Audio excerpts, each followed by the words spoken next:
Hey everyone, before I get on to what I'm about to say, remember to like and subscribe and comment down below. Okay, today we're going to talk about the TV show Alone and what they should have ate to last longer. Well, first thing we're going to talk about is evergreen. Not just any part of the evergreen to make it easier, because I did notice some people were making hemlock tea, and that stuff is fantastic.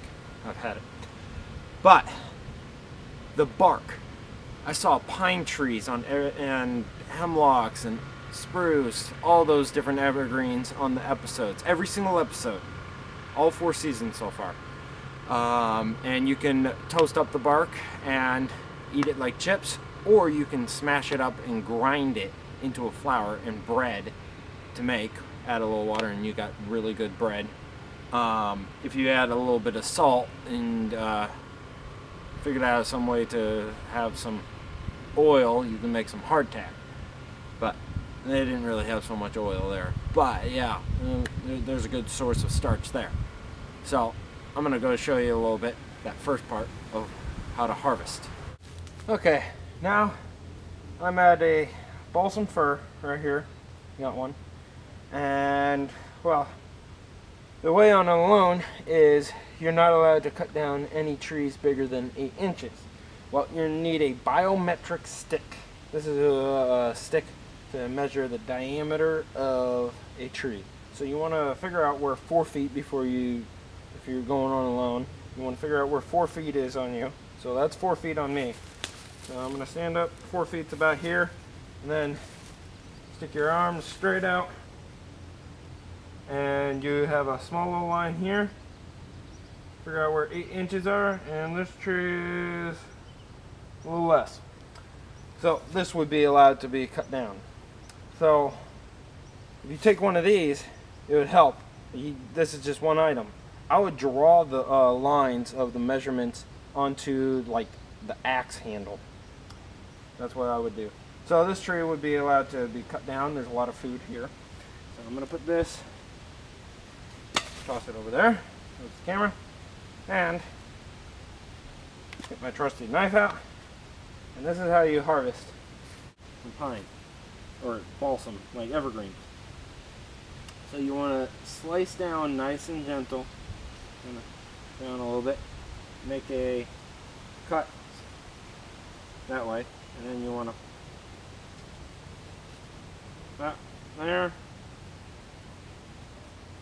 and there. You want to make like a square, and then come in through the top. Just ease it out. You want to get the outer bark off, and you can just peel it off at that point if you do it correct. And the inner bark, the cortex, is what you're looking for.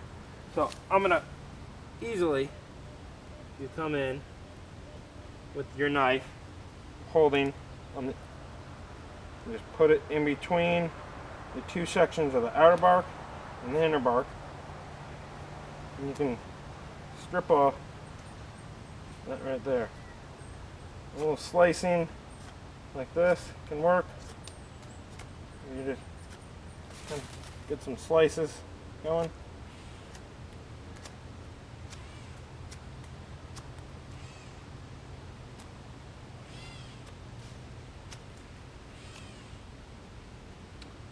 And this whole piece right here, you just throw it on a hot rock, toast it up, and there is a good source of starches. You can smash it up on a rock and make yourself some flour.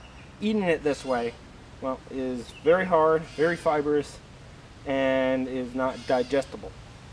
So, yeah, that's a good way to harvest. This will not kill the tree. If you wring it, then it will. That's when I said you can cut it down, and that's a lot of food. But yeah, good right here. Okay, now the next item on the list of what they should have ate is mushrooms.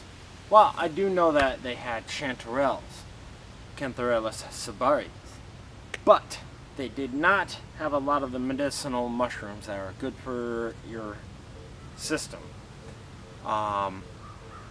So here's a few photos of the species of mushrooms that are easily available and you'd be able to find where they were at.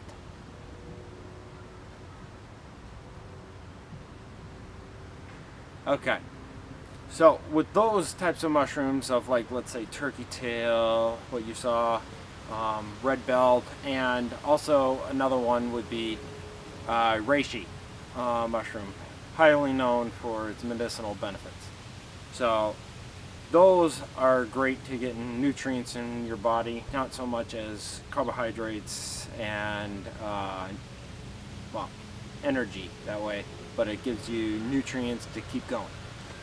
And then another type of food is the big game. I did not see anybody go for like a deer, a bear, and if there's like a mountain lion in camp, nobody was going after it, even with it right there. So it's like food's coming to your front steps. Nobody was doing that. And yeah, wish somebody did that, because then they would have lasted a whole lot longer. Like bear, that's a good source of fat in that, and fat is very important when you're in a survival situation. So, last item on the list of the food that they didn't eat is, I didn't see a lot of people eating the herbaceous roots. Like, you can eat, like, smash up and eat roots of grass. There's grass all over, everywhere in the world, and nobody was eating that. And, well, I didn't see anybody eating the dandelion roots. They were eating dandelion greens, but not the roots. And if you boil them up, they taste like parsnip. They're fantastic. I eat them myself. A lot of the different plants you can just eat the roots of, and nobody was doing that. So I'm going to show you how to easily harvest those. Okay, now we need to make a digging stick. So you can get any type of wood, a stick. It can be dead or alive, just strong enough to hold up. I recommend about 1 inch to maybe 2-3 inches thick. And we need the knife, and just need to get the bark off just part of this real quick. Just most of the bark, just down and dirty, kind of shovel. Quick.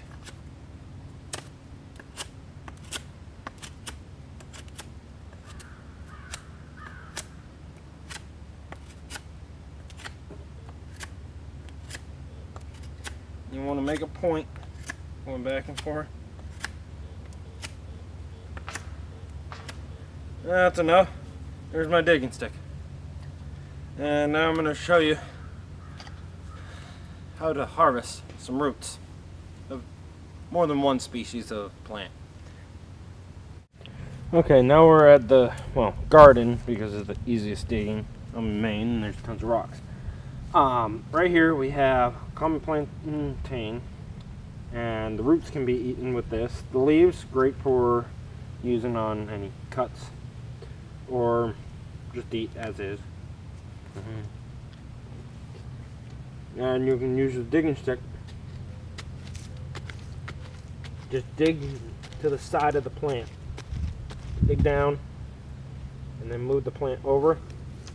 And sometimes the roots are bigger, long taproot, but you can take those roots, clean them off, and boil them up in some water to release the starches.